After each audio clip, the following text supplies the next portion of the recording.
Ayan. So guys, hi! Welcome sa aking mini vlog. Mini vlog! So eto na nga guys. Meron akong i-share sa inyo. Kayo rin ba? May mga instances ba ngayon nasa age na tayo ng adulting? Nasa stage na kasi ako ng adulting guys eh. Pansin ko nung nasa 30s na ako, mas gusto ko na yung, kumbaga, mas gusto ko nang bumili ng mga gamit sa bahay kaysa sa alam mo yun, yung mga bag, sapatos, or mga damit. Parang, hindi ko na gusto yun, mga day. Hindi na yung mga craving ko unlike nung nasa 18, 20s ako, ganyan. 20s, mga 20s ko. Siguro, ang hinihilig ko lagi, bag, shoes, mga damit. Pero ngayon parang, oh my God, hindi na. Pansin ko, kasi tuwing nakakita ko sa Shopee ng mga pangluto, o kaya mga kutsara, tinidor, ganyan-ganyan. Ay, naku day, hindi mo kumaano na. Ano ba yan? Ano nangyari? Nangyari. Ano ba yan si Kuya?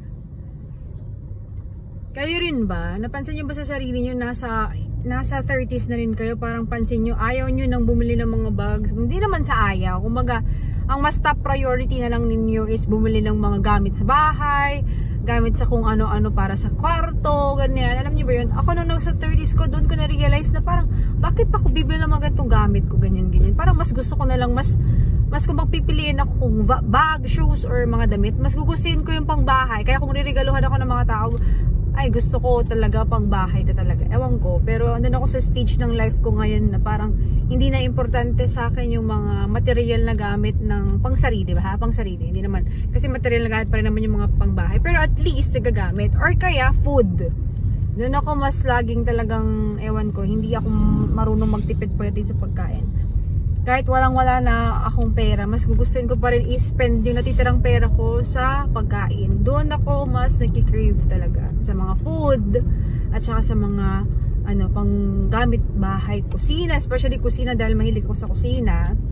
Ayan, minsan madalas ako mag-ayos, bumili-bili lang kung ano-ano na gamit para pang kusina, ganyan, baguhin yung mga kung ano sa kusina namin, ganyan. Diba? Kayo rin ba? Wala lang, ko lang sa sarili ko na ganun, ma-realize mo pala na kapag nasa 30s ka na, hindi na importante sa'yo yung mga sapatos, mga damit. Although importante siya dahil everyday mo naman siya ginagamit, pero hindi na siya yung top priority mo sa buhay, kumbaga. Kumbaga ang priority mo na lang makakain ka ng masasarap, yan, maghanap ka ng mga resto, o kaya kainan na, alam mo yun, budget friendly pero masarap, diba? Diba yung mga hindi mo pa natatry ng mga resto, gusto mo siyang itry, kumbaga gusto mo siyang itry, diba? Ganun lang. Anyways, sharing lang ako. Kung ganun din kayo, comment naman kayo sa baba kung parehas tayo ngayon sa pagiging adulting natin, pare-pareho ganun din ang craving mo. Di ba? May pa-craving ako. Wala nyo.